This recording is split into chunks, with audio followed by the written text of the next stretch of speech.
Mark. Actually, right now we're going to head over to the desk with Mark. All right, thanks, Anita. Governor Schwarzenegger has some new allies this morning.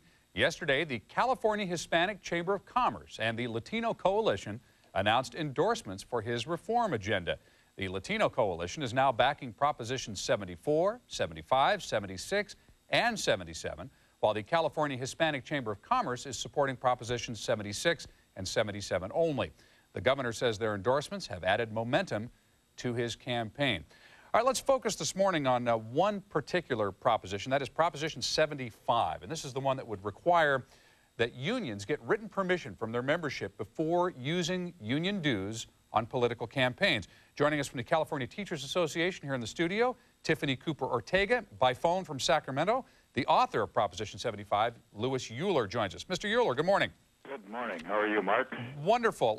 Let's start by having you explain just in brief what Proposition 75 attempts to accomplish. You bet. It's a very straightforward problem that 75 addresses, and that is that the public employee unions can take money from the salaries of our employees without their consent and spend the money on political causes and candidates with which the individual may disagree. So Prop 75 simply requires annual written consent of the public employee before money may be taken from their salary and expended for political purposes. It's fair, it gives them choice, gives them consent, and our public employees are protected by this, which is our responsibility as taxpayers. All right, let me say hello again to Tiffany Cooper-Ortega from the California Teachers Association and ask you, I saw you shaking your head no there when he said protection for the employees. Right. What's wrong with it? Well, first of all, I want to say I'm a second grade teacher, and I am a member of California Teachers Association. I'm not here with the association. Okay. And what's wrong with it is it's unfair. It's unnecessary. We already have those protections. On our membership form to become a member, there's a small bubble to fill in if you do not want your dues to go to political action. If you're a current member and you feel that in the course of your membership you no longer want to pay political action money from your dues, you have a small form to fill out to opt out.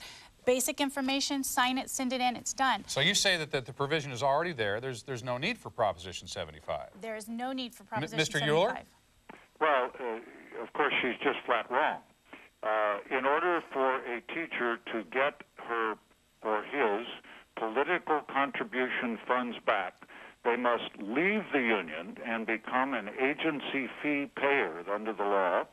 And when they do that, they have no rights any further to vote on the collective bargaining agreement, to vote for union officers, and they lose the right to have the liability policy, $1 million liability policy that protects them.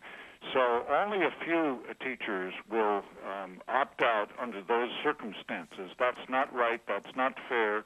So Prop 75 will correct that, allow them to remain in the union and still get their political contribution and again, funds back. I know you can't see us, but Tiffany Cooper-Ortega shaking her head here saying, no, that's just not the case. With all due respect, Mr. Euler, you're talking about two different things. There's two tiers. There's agency fee payers, and then there are people that are opting out of political action dues going to, their money going to political action. And they're two separate things. One is an agent... No, let's get it right.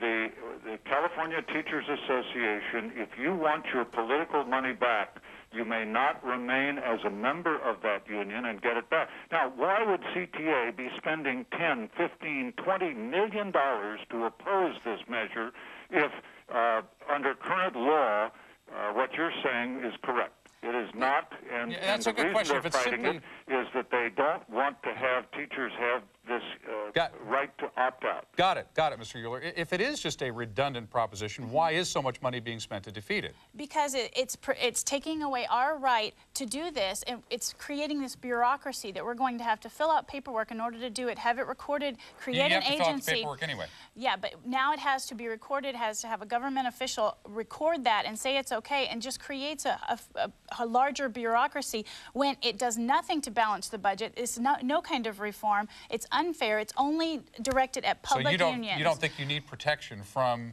your own union No. representatives. We have a representative body that we elect that act in our best interest, and I'm a registered Republican. I don't always agree with CTA. However, I became involved because I wanted my voice heard, and this is silencing my voice. It's making it much more difficult. Well, it doesn't for me. silence your voice. You sign the form and say, yes, go ahead and use my money, and it's fine. So how does that silence your voice? It silences it in the fact that it creates this bureaucracy that it would take time and money in order for that to happen. The amount that goes to our political action is $16.91 a year.